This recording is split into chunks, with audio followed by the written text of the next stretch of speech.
Job সলিউশনের আজকের পর্বে আমরা আলোচনা করব বিভিন্ন মন্ত্রণালয়ের প্রশাসনিক কর্মকর্তাদের। গত ক্লাস পর্যন্ত আমরা 3 পর্বে আমরা 70 পর্যন্ত শেষ করছি, আজকে 71 থেকে শুরু। তো প্রথম হচ্ছে মৃগরাজ শব্দের অর্থ কি? সিংহ। সিংহকে বলা হয় মৃগরাজ। সিংহের আরও কয়েকটি প্রতিশব্দ হলো কেশরী, হরি, পশুরাজ, হর্ষক্ষ। হাতির হচ্ছে হস্তি, গজ, করি, দ্বিরথ। হরিণের হচ্ছে মৃগ, কুরঙ্গম। তাহলে এখানে মৃগ আর মৃগরাজ নিয়ে একটু কনফিউশন থাকে। কোনটি প্রতিবেশ সংকটাপন্ন এলাকা নয়? সেটা হচ্ছে চলনবিল। বাকি তিনটা হচ্ছে প্রতিবেশ সংকটাপন্ন এলাকা। তারপর হচ্ছে phi to the power a equal to q, b to the power phi equal to r c. আর তাহলে এবিসি সমান কত? তাহলে আমরা মান বসাই দিব জাস্ট। তাহলে এখানে ফি সমান আর টু দি পাওয়ার সি, এখানে আর এর মান বসাই দিলাম q to the power b, তারপর কিউ এর মান বসাই দিলাম পি টু দি পাওয়ার এ। তাহলে মান বসাই সবগুলা এবিসি ইকুয়াল টু 1। অলিম্পিক গেমসের প্রতীকে কয়টি বৃত্ত আছে? যেটা হচ্ছে 5টি বৃত্ত আছে। Choose the correct meaning of the phrase Indian smoke, মানে হচ্ছে ব্যর্থ হওয়া বা নিষ্ফল হওয়া। তাহলে কাম টু নাথিং। কোন দেশটি আফ্রিকা মহাদেশে নয়? তাহলে আলবেনিয়া। আলবেনিয়া হচ্ছে ইউরোপে অবস্থিত।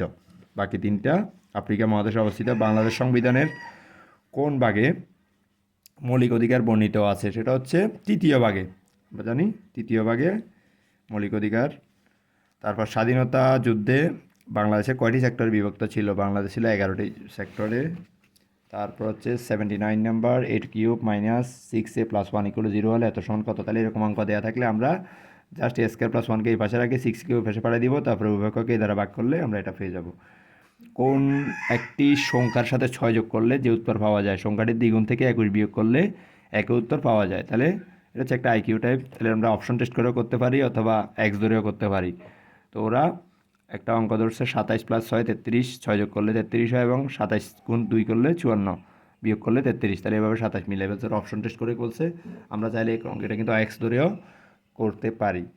তাহলে the antonym of the word prodigal. Prodigal অর্থ কি? অর্থ হচ্ছে অতিব্যয়ী বা অপব্যয়ী, প্রডিগাল। তাহলে এর বিপরীত হবে থ্রিফটি। থ্রিফটি মানে হচ্ছে মিতব্যয়ী বা একটু কিফন টাইপসের বোঝায়। তাহলে প্রডিগাল অর্থ হচ্ছে অতিব্যয়ী বা অপব্যয়ী, আর থ্রিফটি হচ্ছে মিতব্যয়ী। বাংলা 1176 সন কোনটির সাথে সংশ্লিষ্ট? যেটা হচ্ছে 76-এর মনন্তর।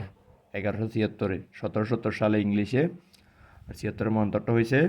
তারপর নিচের কোনটি উপন্যাস? শেষের কবিতা একটি উপন্যাস।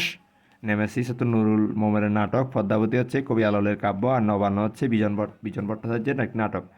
হোচিমিন কোন দেশের নাগরিক ছিলেন? সে হচ্ছে ভিয়েতনামের নাগরিক ছিলেন, বিপ্লবী নেতা। COP24 কোন দেশে অনুষ্ঠিত হয়েছে? পোল্যান্ডে। তাহলে এটা এখন আর ইম্পর্টেন্ট না। উদ্বেগ শব্দের সন্ধি বিচ্ছেদ কোনটি? উদ যোগ যোগ, উদ্বেগ। রাজপুত কোন সমাস? পথের রাজা রাজপুত ষষ্ঠী তৎপুরুষ। পথের রাজা র আছে এখানে, তার র এর লোপ পেয়ে যে সমাস আছে ষষ্ঠী তৎপুরুষ সমাস।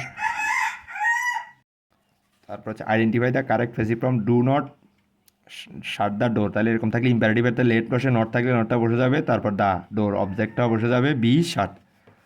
কোনো এক স্থানের জনসংখ্যা বৃদ্ধির হার 5% এবং বর্তমান জনসংখ্যা 3000 এত জন হলে 1 বছর পর স্থানের জনসংখ্যা। তাহলে জনসংখ্যা নির্ণয়ের ক্ষেত্রে আমরা ওই চক্রবৃদ্ধি ওই সূত্রটা বসাবো। তাহলে জনসংখ্যা বৃদ্ধির ক্ষেত্রে 5% হলে তাহলে 100+5। তাহলে বর্তমানে 105 জন হলে পূর্বে ছিল 100 জন, বর্তমানে 3205 জন হলে পূর্বে ছিল, বের করে ফেলবো এই সংখ্যাটা দিয়ে। Having two possible meanings and not very clear is called ambiguous, মানে হচ্ছে যেটা দ্বৈতবোধক, মানে এটা কনফিউশনালা একটা জিনিস বোঝায়। মধ্যযুগের শেষ কবি হচ্ছে কে? ভারতচন্দ্র রায়গুণাপাধ্যায়। তাকে শেষ কবি বলা হয়, আবার যুগসঙ্গীত খানের কবিও বলা হয়। এতকে সরলীকরণ করলে কয়টি পদ পাওয়া যাবে? তাহলে এটা হচ্ছে একটা তাহলে এখানে দেখা যাচ্ছে 4টি পদ পাওয়া যাচ্ছে টোটাল, যেহেতু এটার পাওয়ার হচ্ছে কত? 4, তাহলে এটা 4টি পদ পাওয়া যাবে।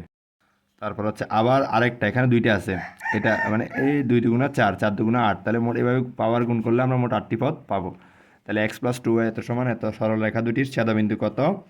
তাহলে আমরা জাস্ট অপশন টেস্ট করেও করা যায়। 2 আর 3, এখানে x এর মান 2 এবং y এর মান 3তে বসাইলে আমরা এটা পাবো। যদি মিলে তাহলে যেটা অপশনে যেটা মিলবে সেটা হচ্ছে দুই পাশে মিললেই সেটা হচ্ছে আনসার। আমরা অপশন টেস্ট করে করলেই সবচেয়ে সহজ হবে। এলএসি প্রাসাদ কার বাসভবন? সেটা হচ্ছে ফরাসি প্রেসিডেন্টের বাসভবন হচ্ছে এলএসি প্রাসাদ। তারপর হচ্ছে শিখা পত্রিকার প্রথম প্রকাশিত হয় 1927 সালে। শিখার একটা স্লোগান আছে, জ্ঞান যেখানে সীমাবদ্ধ, বুদ্ধি সেখানে আদর্শ, মুক্তি সেখানে অসম্ভব। The synonym of ফিনাকেল। ফিনাকেল মানে একদম চূড়া, তাহলে একমি মানে হচ্ছে চূড়া, সর্বোচ্চ সীমা। কুজন শব্দের অর্থ খারাপ লোক। আর কয় দীর্ঘকার হলে তখন হচ্ছে ফাঁকির ডাক, কয় রস্যকার হলে খারাপ লোক। Find out the correctly spelling কোনটা? এক্সাম্পলারি, EXEMPLARY, অর্থাৎ দৃষ্টান্ত মূলক। The noun form of beautiful, বিউটিফুলের নাউন ফর্ম হচ্ছে কি? বিউটি। তাহলে দ্য বিউটি অফ আমরা বলি না দ্য বিউটি অফ, তাহলে দ্য আর্টিকেলের পরে প্রিপোজিশনের আগে বসে কি? Noun form. X square plus square minus 64 equal to 0 হলে এর লেখচিত্র কী হবে? এটাকে আমরা 0 0 কেন্দ্র বিশিষ্ট বৃত্তের ক্ষেত্রে আমরা লিখতে পারি x minus 0 square plus y minus 0 square equal to r square. তার মানে এটা আমরা সূত্র x square plus y square equal to r square, এটাকে এভাবে লেখা যায়। যদি কোনো সমীকরণকে x square plus y square equal to r square আকারে লেখা যায় তখন এটা হচ্ছে বৃত্তের সমীকরণ।